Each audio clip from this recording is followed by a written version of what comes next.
오케스트라 50여에서 100여 명의 이 악기 연주자들이 한 자리에 모여서 아름다운 연주를 하게 됩니다. 아름다운 연주를 할 때 각자가 가지고 있는 절대음이 있어요. 본인이 원하는 절대음에 맞추어서 악기를 세팅하고 조율을 하고 연주를 해도 참 좋을 것인데 그렇게 하질 않아요. 그냥 모든 사람들이 각자의 절대음으로 조율을 해서 연주를 하는 것이 아니라 한 사람이 먼저 일어나서 음을 길게 냅니다. 그 악기가 오브제라는 악기예요. 오브제라는 악기를 부는 사람이 일어서서 그 악기의 음을 A라는 라 음을 길게 냅니다. 그 음을 듣고 바이올린, 첼로, 뭐 여러 가지 더블 베이스 여러 가지 악기의 이 음들을 조율을 해서 그 한 음에 맞춰요. 그 음을 맞추고 나서 어떻게 합니까? 그들이 연습하고 훈련하고 준비하는 아름다운 연주를 시작하게 됩니다. 참 이 과정을 관찰해 보면 각자의 이 뛰어난 연주자들이거든요. 각자가 가지고 있는 절대 음각이 있어요. 이 건반을 딱 누르면 이게 무슨 음이다라는 것을 알 수 있는 절대 음각이 있어요. 아마 이 자리에도 그런 음각을 가지고 계신 분이 계실지 모르겠는데 연주를 하는 사람들은 탁월한 음을 가지고 있기 때문에 그 음을 알게 되어져요. 그러면 각자의 음각으로 각자가 조율을 해서 각자의 악기를 연주하면 될 듯 싶은데 그렇게 안 한다라는 거예요. 한 자리에 모여서 그 모든 사람들이 연주를 하기 전에 귀를 세워서 한 음을 듣게 되어집니다. 이 오브제라는 악기가 고운 소리로 다른 악기보다는 좀 더 정확한 음을 길게 내뿜는데요. 그러다 보니까 그 음을 듣고 다른 사람들이 맞춰가는 과정이 수월하대요. 그 음을 듣고 이 절대 음을 맞춘 이후에 아름다운 오케스트라 연주를 하게 되어집니다.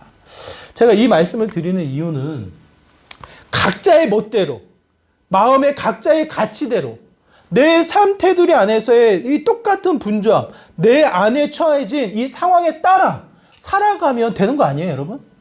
내 멋대로, 내 생각대로, 내가 옳다 여겨지는 대로 제가 한번 여러분한테 말씀드렸어요. 변호사님이신데 너무 법 없이 사는 분이에요, 법 없이. 제가 그분을 어떻게 좀 전도하고 세례를 받게 하려고 만났어요. 그랬더니 이분이 이제 장엄하게 얼마나 똑똑하시겠어요. 서울대 나와서 변호사가 되셨으니 판사를 거쳐서 변호사가 되신 분이거든요. 그분의 가치는 원이에요, 원. 불교가 이야기하는 그 원의 사상을 가지고 있더라고요. 돌고 돌아서 선대로 착하게 살면 그래도 벌 받지 않고 좀 더 나은 곳으로 가지 않겠냐라는 이 말씀을 차분하게 천천히 정중하게 하시는데 제가 할 말이 있을까요, 없을까요? 예? 인간은 죄인입니다. 선생님도 죄인이세요. 예수님이 필요해요. 그 말을 해야 되는데 잘 안 나와요. 뭔가 틈이 있어야지 그 이야기를 하는데 그게 안 나와요. 자기의 이 선, 자기의 가치, 자기의 기준대로 착하게 성실하게 잘 살면 되는 거 아닙니까? 그러면 이 세상이 아름답지 않을까요? 그렇게 생각할 수 있는데요. 성경의 이야기를 보면 그렇지 않은 것 같아요. 오브제가 긴 음을 내서 하나의 가치, 하나의 음을 통해 그 모든 절대 음각을 맞추어 가듯 모든 세상의 사람들의 각양각색의 사람들을 그대로의 가치, 그대로의 습관, 그대로의 멋대로 살아가도록 내버려 두지 않는 것 같아요. 창세기를 핍니다. 창세기 1장 1절부터 2장에 걸쳐서 무슨 이야기를 하고 있습니까? 성경의 전체를 시작하면서 가장 핵심적인 요소를 하나 찍어서 이야기를 해요. 너의 존재, 너가 가지고 있는 모든 소유, 너가 밟고 있는 땅에서부터 우러러보는 하늘, 이 모든 가치가 무엇으로부터 시작되어지느냐? 그것을 이야기하는 거예요. 그것을 부인하면 성경을 볼 수가 있어요, 없어요? 그것을 받아들이지 않으면 66권의 다른 이야기들이 내 마음속에 새겨질 수가 있어요, 없어요? 그렇지 않은 거예요. 절대적인 가치의 기준을 하나 세워요. 그게 무엇입니까? 창세기 1장과 2장을 통해서 이야기하시는 것. 이 땅을 지으신 여호와 하나님. 하나님으로부터 그 어떠한 것도 지음 없이 하나님을 원인 삼아 하나님의 원인을 피해서 이 땅에 존재하는 것이 없다라는 뜻이에요. 모든 것이 이 땅에 지은 이 원인 되시는 여호와 하나님이신 것을 성경은 제일 첫 번째로 그 가치를 세우고 그 가치에 맞추어서 살아가도록, 그 가치에 맞추어서 바라보고 이야기하고 활동하도록 그 가치를 세우세요. 그 원리가 어떻습니까? 창세기 1장에 보니까 첫날은 이렇고 둘째 날은 이렇고 셋째 날은 이렇고 마지막 날은 쉬어라. 시간의 흐름 속에 하나님이 어떻게 일을 하셨는지를 말씀을 하셔요. 그리고 나서 2장은 어때요? 좀 더 이 창조의 질서의 흐름 속에 하나의 사건을 빼서 2장에서 좀 더 자세하게 이야기를 해요. 뭡니까? 사람이 어떻게 지어졌는지, 사람이 사는 동산은 어떤지 2장에서 좀 더 세부적으로 구체적으로 언급하는 내용이 1장과 2장이에요. 이걸 통해서 하나의 기준, 우리가 맞춰야 될 가치의 시작점, 모든 것의 시작은 하나님이다. 그 가치를 우리가 붙잡게 되어져요. 오늘 본문은 마태복음 1장이에요. 마태복음 1장을 열어가는 가치예요. 1장을 통해서는 우리에게 무엇을 주실까요? 지난주에 우리가 살펴보았습니다. 1절에서부터 17절까지 시간의 흐름이 나와 마치 창세기 1장에서 언급을 하듯 시간의 흐름 속에 사건을 기록하고 있어요. 무슨 사건입니까? 누가 누구를 낳았다. 시간의 흐름 속에 이 믿음의 계보가 이어져서 누구에게? 예수 그리스도에게 이어지는 것을 언급을 합니다.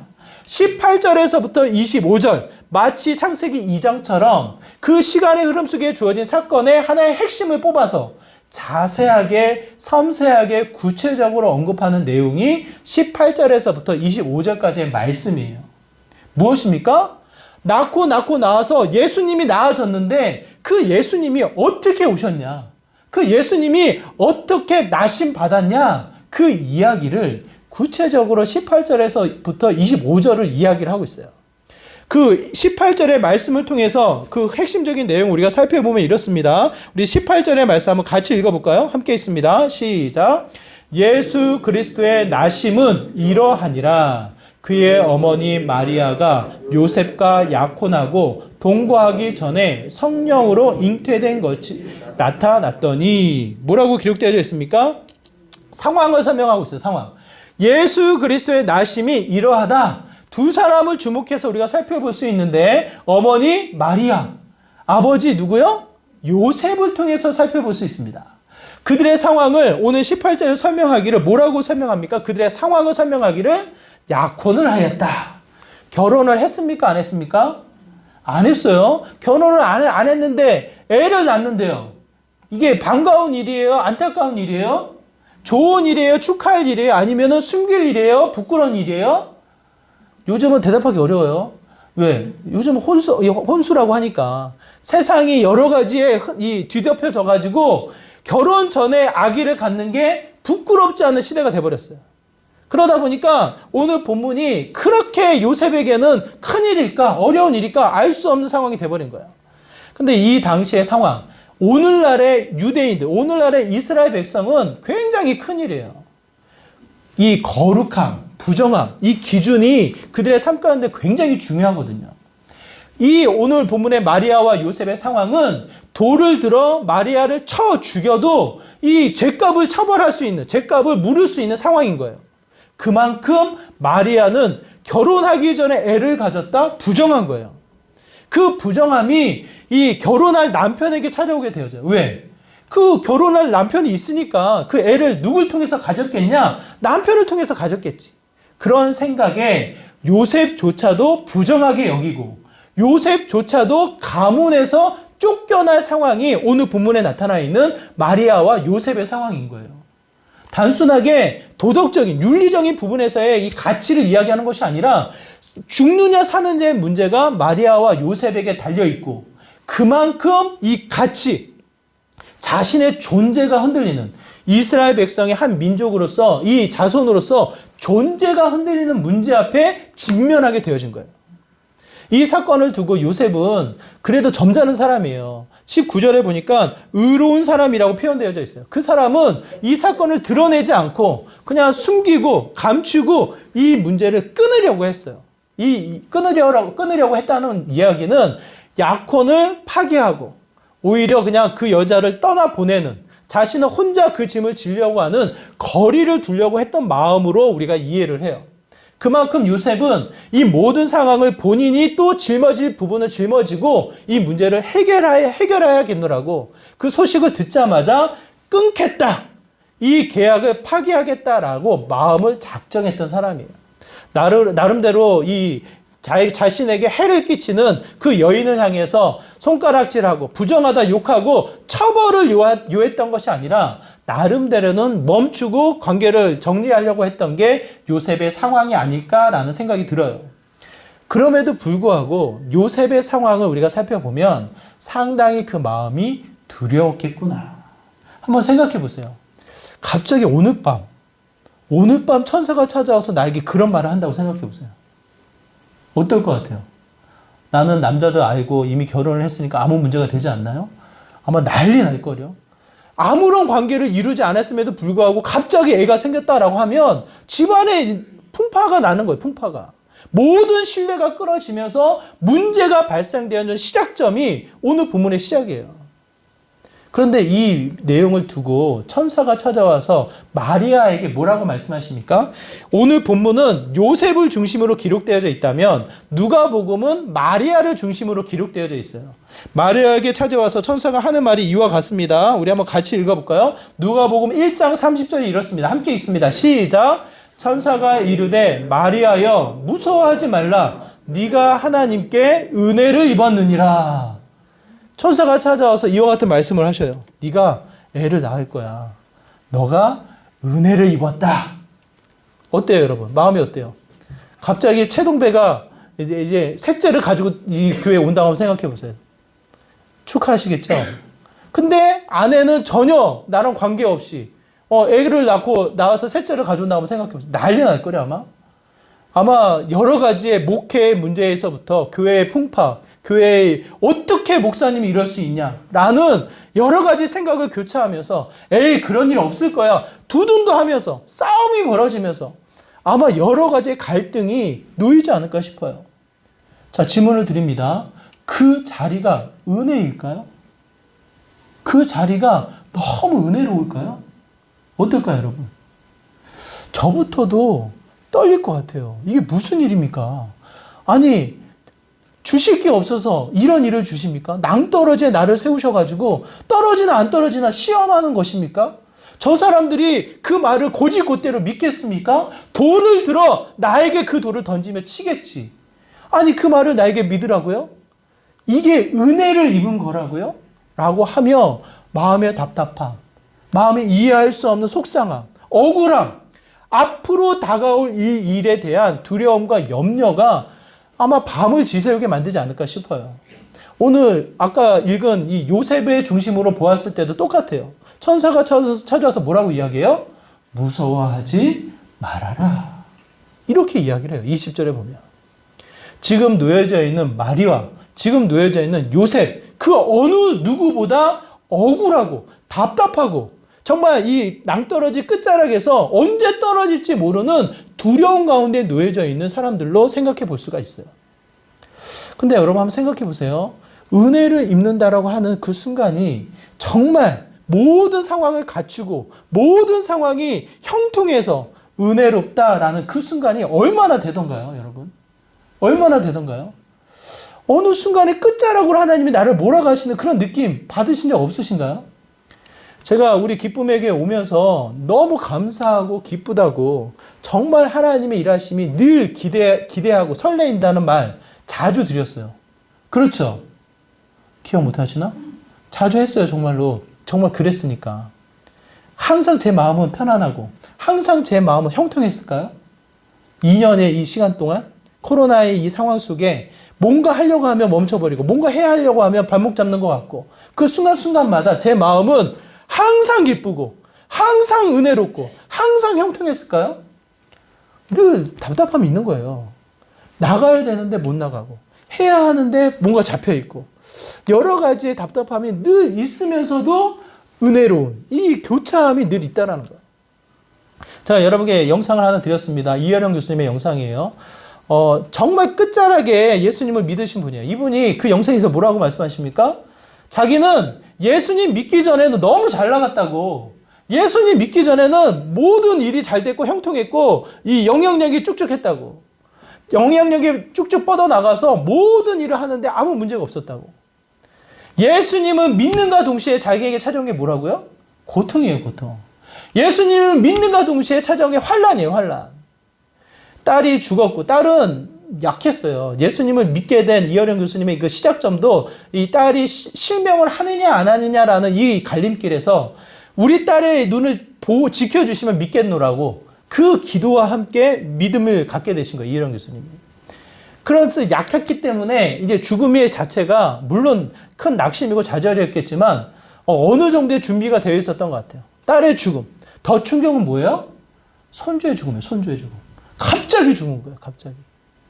더 나아가 자신이 뇌수술을 받으면서 약해져가는 모습을 경험하면서 아니 예수님 믿으니까 왜 이렇게 고통스럽나? 예수님 믿으니까 예전의 모습이 아닌 왜 환난만 나에게 찾아오는가? 그때 천사가 찾아와서 이야기를 해요. 무서워하지 말아라. 은혜를 입었다. 은혜를 입었다. 그 말이 어떻게 들리겠냐요, 여러분? 어떻게 들리겠어요? 그 본문이 오늘 중요한 핵심을 우리에게 다시 한번 그 기준을 세워서 말씀을 하셔요. 창세기를 통해서 포기할 수 없는, 창세기를 통해서 우리가 인정하고 그것을 붙잡고 시작할 수밖에 없는 그 시작점을 이야기하듯 오늘 본문도 그 하나의 가치, 그 하나의 기준을 세워서 말씀을 하십니다. 그 본문의 말씀이 20절의 말씀이에요. 우리 20절의 말씀 한번 같이 읽어보도록 하겠습니다. 함께 읽겠습니다. 시작. 이 일을 생각할 때에 주의 사자가 현몽하여 이르되 다윗의 자손 요셉아 내 아내 마리아 데려오기를 무서워하지 말라. 그에게 잉태된 자는 성령으로 된 것이라. 20절의 말씀. 성령으로 된 것이라. 충분히 알 수 없고 충분히 이해할 수 없는 이야기이지만 요셉에게 중요한 핵심의 가치를 세워서 말씀을 하셔요. 세상의 생명의 질서는 여자와 남자, 남자와 여자를 통해서 그 생명이 생겨지고 출산되어지고 그 가치가 드러나는 것이지만 그 질서를 뛰어넘어 이 질서에 속하여 있는 것이 아니라 그 질서를 뛰어넘어 하나님의 독특한 방식, 하나님의 일하심을 통해서 나타나는 것이다. 너가 한 것이 아니고 마리아가 다른 사람을 만난 것이 아닌 성령 하나님으로부터 이루어지게 된 것이다 라는 이 성경의 가치를 이야기를 합니다.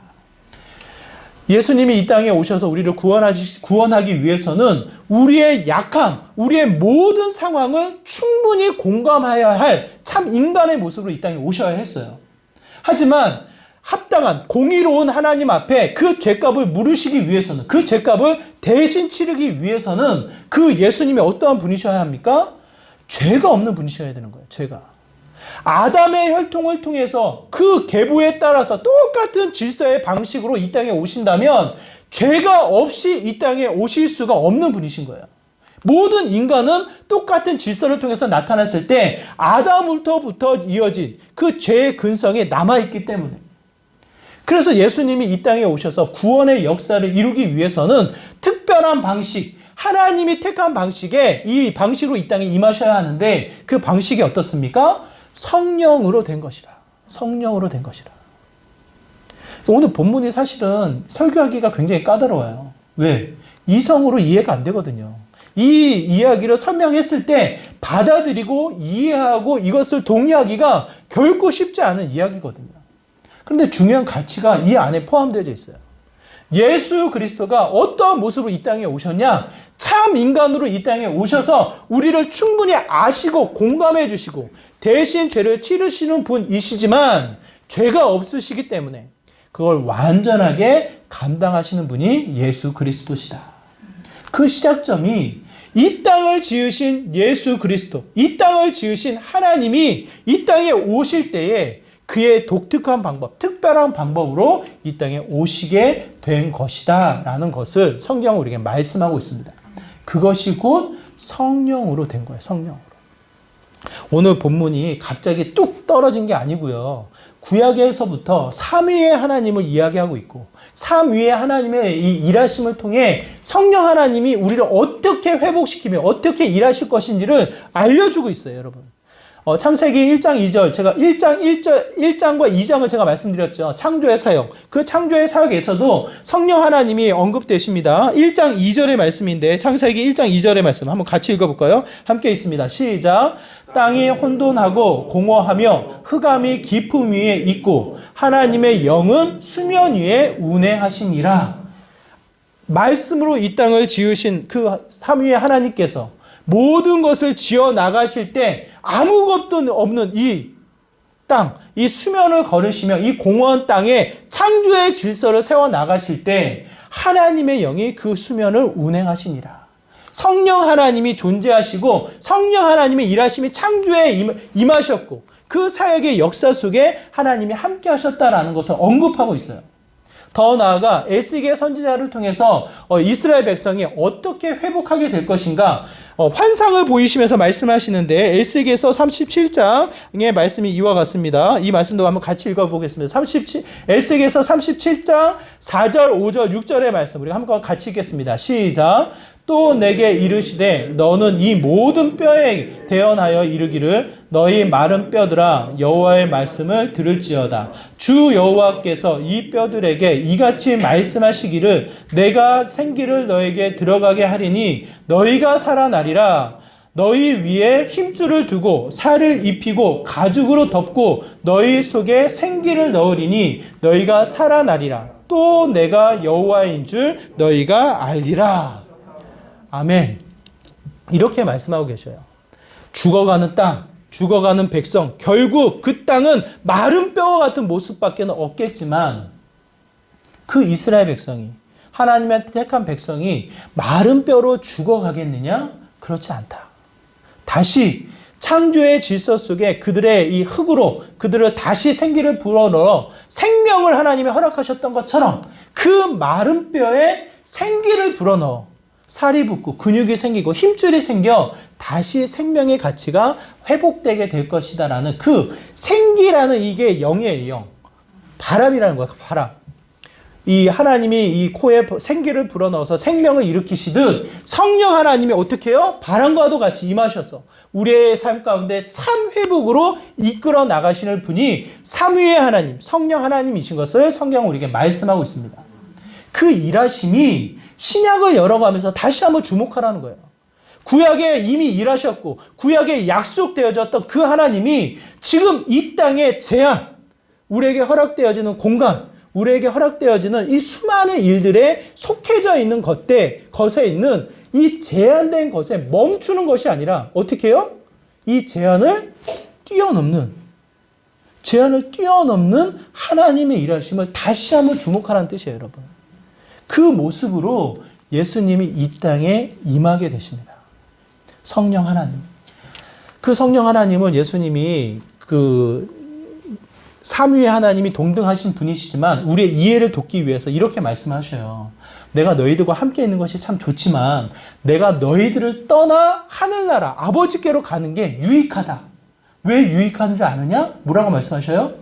내가 너희들을 떠나 아버지께로 가는 게 유익하다. 왜? 성령 하나님이 오시기 때문에.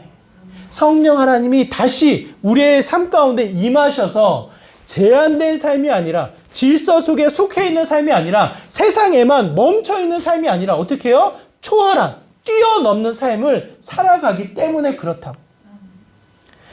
바울이 이렇게 고백을 해요. 에베소 교회를 위해서 이렇게 기도를 해요. 에베소서 3장 16절의 말씀 제가 읽어드릴게요. 이렇습니다. 그의 영광의 풍성함을 따라 그의 성령으로 말미암아 너희 속사람을 능력으로 강건하게 하시오며, 이 바울의 기도의 한 대목이에요. 16절. 환난과 고통과 아픔 속에 놓여져 있는 에베소 교인들을 향해서 바울이 기도할 때 그 기도의 한 구절이 이래요. 너희들의 속사람이 강건해지기를 원한다. 누구를 통해서요? 성령 하나님을 통해서. 베드로를 기억하십시오. 예수님을 끝까지 쫓아갔던 베드로. 예수님을 사랑했고 예수님을 따랐고 예수님의 말씀을 끝까지 바라보면서 나갔던 사람이 베드로예요. 근데 그 자리에서 베드로는 어떻게 합니까? 예수님을 부인해요. 부인. 나 모른다. 전혀 나 아니다. 전혀 모르는 사람이다. 예수님을 부인해요. 만약 내가 저 사람의 제자이면 내가 죽을 것이다. 오히려 그 예수님을 부인하고 저주하면서 이 예수님을 부인하는 장면이 나와요. 근데 바뀌어요. 수많은 사람들에게 예수님을 증거해요. 그냥 앉아있는 사람에게 찾아가서 이야기를 해요. 자기를 죽이려고 하는 바리새인들, 사두개인들, 대제사장 앞에서 예수님을 증거해요. 예수님을 증거해요. 나는 아무것도 없지만 너에게 줄 수 있는 건 예수 그리스도 이름. 그 성전에 앉아있는 안전뱅이에게 그 말씀을 해요. 모든 사람이 주목할 수 있는 그 자리에서 예수님을 인정을 해요. 무엇이 바뀌었습니까? 무엇이 바뀌었어요? 부인했던 베드로가 예수님을 드러내고 예수님을 인정하는 삶으로 무엇이 바뀌었어요? 자신의 한계, 학문이 없던 자신의 한계를 뛰어넘어 자신의 두려움, 이 여러 사람의 시선 앞에 놓여져 있던 이 두려움을 뛰어넘어 자신의 이 삶을 뛰어넘어 예수님을 드러내는 삶, 완전히 바뀌어요. 그게 무엇으로 가능합니까? 여러분, 예수님이 이 질서, 이 세상에 뛰어넘는 질서를 뛰어넘는 임재를 우리에게 선포하셨던 것처럼 성령으로 된 것이라. 성령으로 된 것이라. 사도행전 1장과 2장의 사건이 성령 하나님의 임재를 이야기하잖아요. 모든 사람이 부인할 수 없는 선명한 증명으로 성령 하나님이 오셔서 그 한계를 뛰어넘게 만드는 놀라운 역사를 우리에게 증거하고 있습니다. 신약을 열면서 우리의 일상, 우리의 삶에 중요한 가치, 부인할 수 없는, 만약 이것을 부인하면 똑같이 성경을 이해할 수 없는 한계에 부딪히는 일, 그 가치를 우리에게 말씀하고 계셔요. 분명 우리는 약해요. 우리는 보잘것이 없어요. 뭔가 열심히 하지만 이 마지막 부딪히는 건 뭔지 아세요? 한계예요, 한계. 제한이에요, 제한. 한번 생각해 보세요. 얼마나 이 세상이 발전을 했냐고요. 얼마나 이 세상이 눈부신 발전, 눈부신 이론과 과학의 발전을 통해서 우리가 삶을 윤택하게 만들어 나갔냐고요. 근데 바이러스 하나 제대로 파악하지 못하고 그거를 치료하는 약을 만들지 못해서 2년의 시간이 갔어요, 여러분. 2년의 시간이. 굉장히 아이러니한 거예요, 여러분. 세상은 발전해서 정말 치닫는 이 말만 하면 모든 것이 이루어질 것만 같은, 마치 하나님이 말로 이 세상을 창조하셨던 것처럼 말로 AI를 통해서 부르고 요청하면 모든 것이 될 것만 같은 그 시대로 올라가고 있지만 알 수 없는 바이러스 하나 찾지 못하고 치료하지 못하고 그 확산조차도 막지 못해서 2년의 시간을 멈춰버린 게 이 시대의 흐름이에요. 뭔가 학업 공부하고 뭔가 열심히 훈련하고 가다 보면 뭔가 끝이 보이겠지. 수많은 과학자들이 연구하고 가다 보면 끝이 알 수 없어서 하나님을 찾게 되어진다고 이야기를 해요. 이 과학자들, 믿음을 갖고 있는 과학자들이 연구해봐라. 너희들의 가설로 그것을 증명해봐라. 결국은 하나님을 찾게 되어진다고 이야기를 해요. 왜? 제한되고 풀 수 없는 문제 앞에 낙심과 좌절, 시간의 흐름 속에 약해져가는 우리의 모습을 깨닫게 되어지기 때문에 그래요. 깨닫게 되어지기 때문에. 제가 아까 변호사분 말씀하셨죠. 어제 저희 교회 오셨어요. 여기 가까운 산을 등산하고 또 이렇게 잠깐 들리시려고 오셔가지고 잠깐 교제하고 가셨는데 깜짝 놀랐어요. 작년에 정말 큰일이 있었대요. 무슨 일이냐고 여쭤봤더니 손자를 낳으셨어. 12년 만에 손자를 낳으셨어. 그래서 너무 기쁘다 그 얘기를 하셨고 또 하나 큰일이 있대요. 그게 뭐냐고 여쭤봤더니 온 가족이 세례를 다 받으셨대요. 그 똑똑한 분이. 그렇게 점잖게 이 복음에 대한 이야기를 듣지만 그것만 붙잡지 않는 다른 이야기까지 다 붙잡아야 되는 이 상황 속에 세례는 인정을 안 하셨거든요. 세례까지 안 받으셨거든요. 그래서 제가 있을 때는 세례를 못 받고 이제 세례를 받는 모습을 못 보고 나온 거예요, 제가. 그런데 어제 오셔서는 환히 웃으시면서 그 얘기를 하시더라고요. 세례를 받았다고. 제가 굉장히 굉장히 기쁘기도 하고 제가 이해할 수 없는 생각의 틀에서 벗어났기 때문에 굉장히 논리정연하고 하여튼 자신의 가치가 굉장히 크신 분이에요. 그리고 선하신 분이시고 그야말로 법 없이 살 것 같은 선하신 분이시고 그럼에도 불구하고 하나님뿐만 아니라 또 다른 것들도 다 가치가 있다고 생각하셨기 때문에 세례를 안 받으셨던 분이에요. 근데 이 세례를 받으시면서 그분의 하시는 말씀이 이 자신의 생각에서 뛰어넘는 성경을 통해서 다시 한번 그 생각의 가치를 열어가는 것을 보게 되어집니다. 그분이 이렇게 얘기하셔요. 어제 오셨고 2020년도 7월 달에 오셨어요. 2020년도 7월 달에 제가 주일학교를 위해서 기도해 달라고 말씀을 드렸나 봐요. 주일학교가 없는데 주일학교가 생기고 우리 그것을 섬길 수 있는 간사님이나 누군가가 꼭 있으면 좋겠다는 얘기를 했나 봐요, 제가. 뜬금없이 주일학교 어땠냐고 저한테 물어보시더라고요. 그래서 네? 무슨 말씀이세요? 그때 기도 부탁하셨잖아요. 제가 기도 부탁을 했대요. 기도 부탁하셨잖아요. 어떻게 되셨어요? 이렇게 저한테 물어보시는 거예요. 그분이 하시는 말씀. 그 이후로 하루도 안 빠지고 기도했다는 거, 그분이. 하루도 안 빠뜨리고. 저는 기도 제목을 냈는데 기대 안 했나 봐요, 제가. 생각이 안 나, 솔직히. 기도 제목을 냈는데도 불구하고 이분이 기도하시겠거니 기도하실 분들은 제가 기억하고 그분들에는 소식을 보내요, 제가 지금도. 기도하실 것 같은 분들에게는. 근데 이분은 거기에 빠져 있었나 봐요, 제 명단에. 그 사실을 내가 몰랐어요. 근데 그분이 하시는 말씀이 그 이후로 한 번도 하루도 안 빠뜨리고 기도를 했다는 거예요. 그러면서 어제 또 다른 기도 제목 없냐고 기도 제목을 물어보시더라고요. 제가 굉장히 부끄럽고 굉장히 죄송하고 그러면서도 너무 감사해서 또 한 번 어제 기도 제목을 나누는 시간을 갖게 되어집니다. 이분은 어떻게 이렇게 바뀔 수 있었을까요? 어떻게 이렇게 생각의 가치가 자신이 걸어온 정말 이 세상이 주는 엘리트 코스를 그대로 걸어오면서 그 가치대로 살아왔더니 나름대로 성공하고 주변 사람들에게 인정을 받는 삶 속에 머물러 있는 거예요. 그대로 살아도 괜찮겠더라 말씀하셨던 분이에요. 근데 그분이 하나의 이 관계, 이 공간을 넘어서서 하나님 앞에 기도하는 자가 되었다니까요. 그 안에 하나님을 인정하고 하나님 앞에 세례를 받는 자가 되었다니까요. 저는 이 변화의 한 가닥 속에 저는 성령 하나님의 일하심이 있다고 분명하게 확증합니다. 이하령 교수님도 마찬가지예요. 자신의 삶은 고난이었고 예수님을 믿는 그 순간부터 환난이 찾아왔지만 그 안에는 그 영상의 결론이 뭐예요? 생명이 있었다잖아요. 생명이. 그 고난 안에 생명이 있었다는 거죠. 생명. 오늘 본문은 우리에게 그 이야기를 해요. 예수님을 통해서 생명을 주시기 위해 우리에게 또 다른 영원한 생명을 주시기 위해 죄의 문제를 해결하기 위해 참 인간으로 오신과 동시에 죄는 없으신 그 존재로 오늘 본문에 임하셨어요. 근데 그 방식을 선명하게 말씀을 하고 계셔요.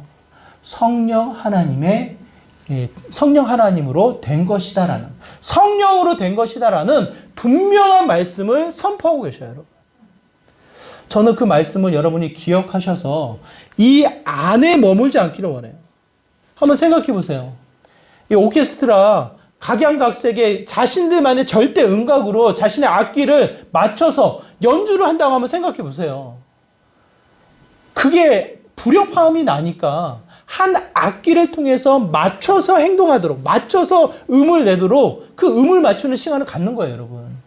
이 자리에 앉아있는 분들이 각양각색의 가치로 내 생각, 내 감정, 내가 생각했던 선, 내가 생각했던 좋은 경험으로만 행동을 하신다고 한번 생각해 보세요.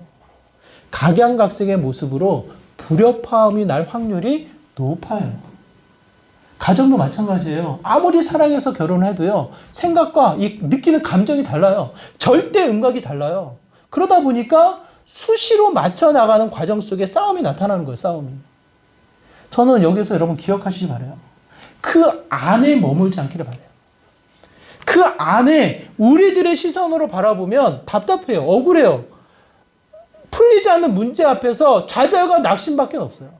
때로는 아까 제가 말씀드렸던 형통한 삶을 통해서 교만한 그 자리밖에 없어요. 딴 거 없어도 되더라. 이것만 있어도 되더라. 그냥 안에 머물러 있으면 그럴 수밖에 없어요. 그렇지만 그 안에는 마지막 순간 아무것도 없는 허전함과 영원한 생명을 놓쳐버리는 심판의 자리로 머물 수밖에 없습니다. 죄에 치닫게 되어지는 마지막의 공간이에요. 이것을 뛰어넘는 은혜를 성경은 우리에게 말씀하고 계셔요. 예수님이 오셨고 예수님이 오신 것처럼 우리도 그 공간을 뛰어넘는 큰 일을 감당할 수 있는 믿음의 삶이 된다고. 무엇을 통해서요? 성령 하나님. 우리의 속사람을 강하게 하고 우리의 속사람을 강건케 하여서 그의 능력을 덧입어 살아가는 성령 하나님의 임재, 성령 하나님의 충만함을 누리게 된다는 거예요. 요즘에 이 휘발유 경유값이 너무 올랐어요.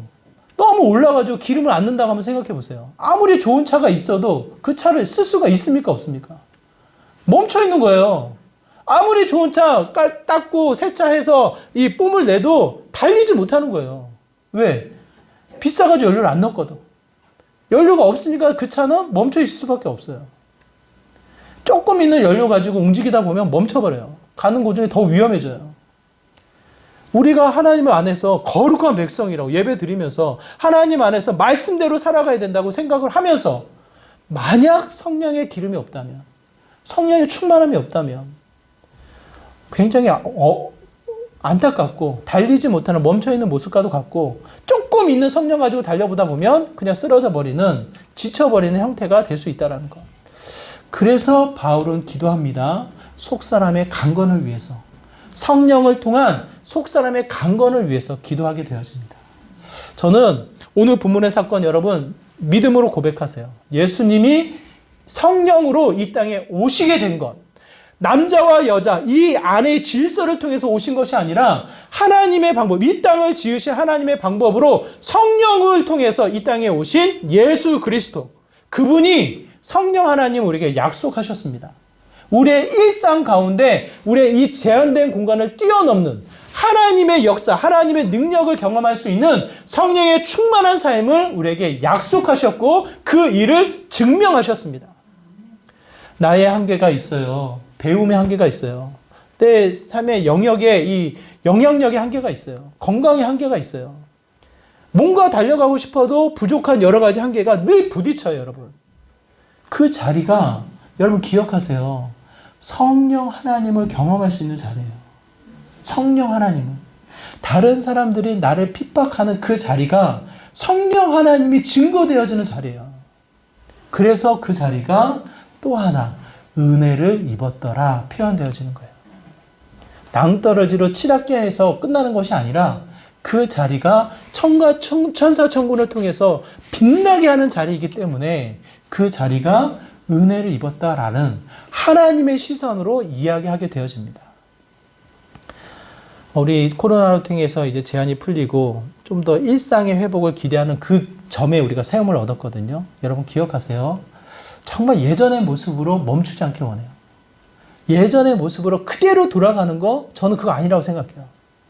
정말 부족한 거 뭔지, 정말 알게 하신 게 뭔지, 2년 동안 소중한 게 뭔지를 알게 하신 게 뭔지를 깨닫고 그것을 붙잡는 시간이 되었으면 좋겠어요. 저는 신약을 통해서 그 하나가 성령 충만이라고 저는 생각을 합니다. 성령 충만.